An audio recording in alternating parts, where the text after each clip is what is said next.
ছাত্র আন্দোলন থেকে গণঅভ্যুত্থান, এরপর 5 আগস্ট শেখ হাসিনার পদত্যাগ ও দেশত্যাগ। এর 3 দিন পর অর্থাৎ 8 আগস্ট গঠিত হয় অন্তর্বর্তী সরকার। দায়িত্ব গ্রহণের পর কেটেছে 30 দিন। এ সময় মানবাধিকার, অর্থনীতি, প্রশাসন সহ আরও অনেক ক্ষেত্রে এসেছে বেশ কিছু সিদ্ধান্ত। এক নজরে দেখে নেই উল্লেখযোগ্য বিষয়গুলো।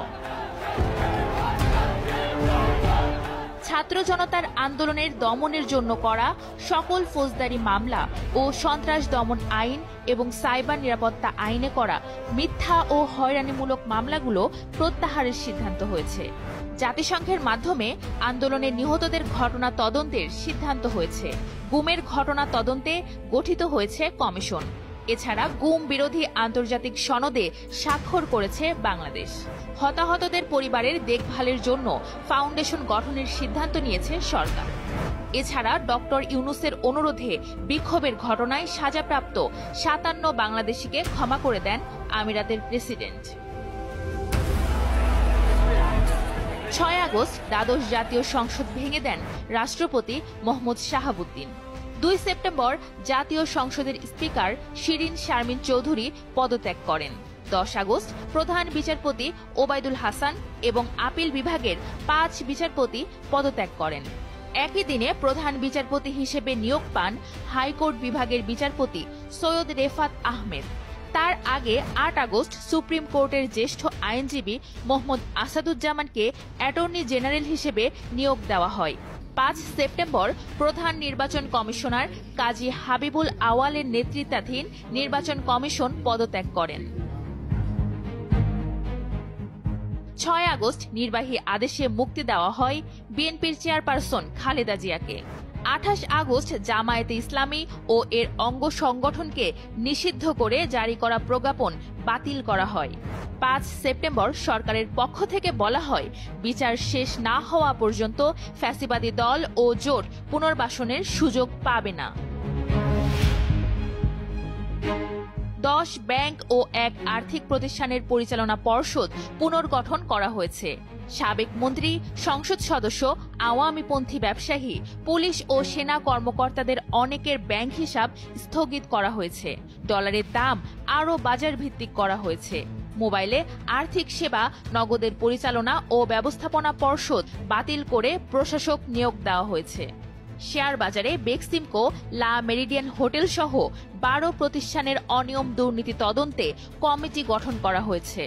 Beximco group, S Alam group ও চৌধুরী নাফিস শরাফাতের বিরুদ্ধে অর্থ পাচারের অভিযোগ অনুসন্ধান করছে সিআইডি। অর্থনৈতিক অবস্থার ওপর শ্বেতপত্র প্রণয়ন কমিটি গঠন করা হয়েছে। বাংলাদেশ ব্যাংকে নতুন গভর্নর নিয়োগ দেওয়া হয়েছে। 19 আগস্ট সব জেলা উপজেলার চেয়ারম্যান, সিটি কর্পোরেশন ও পৌরসভার মেয়রদের অপসারণ ও প্রশাসক নিয়োগ করা হয়। 12 আগস্ট বিভিন্ন পদে থাকা চুক্তিভিত্তিক সব নিয়োগ বাতিলের সিদ্ধান্ত হয়। পাশাপাশি প্রশাসনে নতুন করে চুক্তিভিত্তিতে নিয়োগও দেওয়া হয়।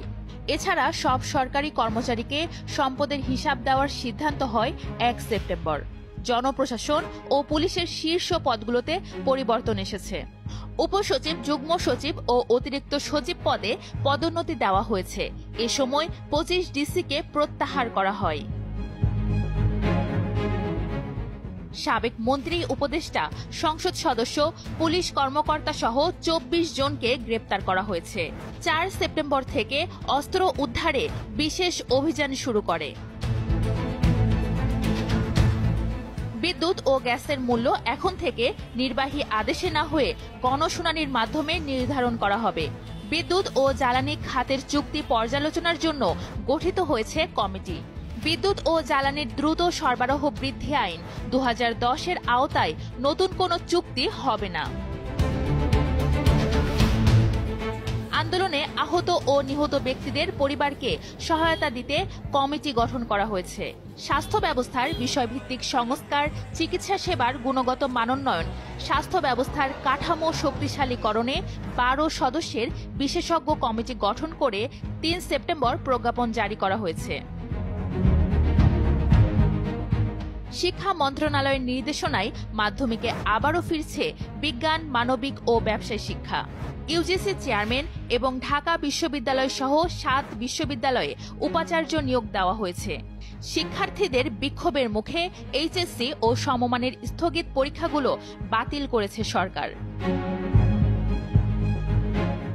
বাতিল করা হয়েছে রামুর সংরক্ষিত বনে বাফুফের টেকনিক্যাল সেন্টার নির্মাণের উদ্যোগ। 2 মাসের মধ্যে নদীর পূর্ণাঙ্গ তালিকা করার সিদ্ধান্ত নিয়েছে সরকার। এছাড়া 64 জেলায় অন্তত 64টি নদী চিহ্নিত করে নদীর অবৈধ দখলদার উচ্ছেদ করার সিদ্ধান্ত নেওয়া হয়েছে। নাজমুল হাসান পাপনের পদত্যাগের পর বিসিবির নতুন সভাপতি হয়েছেন সাবেক অধিনায়ক ফারুক আহমেদ। পাশাপাশি কয়েকটি ক্রীড়া ফেডারেশনের সভাপতিকে সরিয়ে দেওয়া হয়েছে।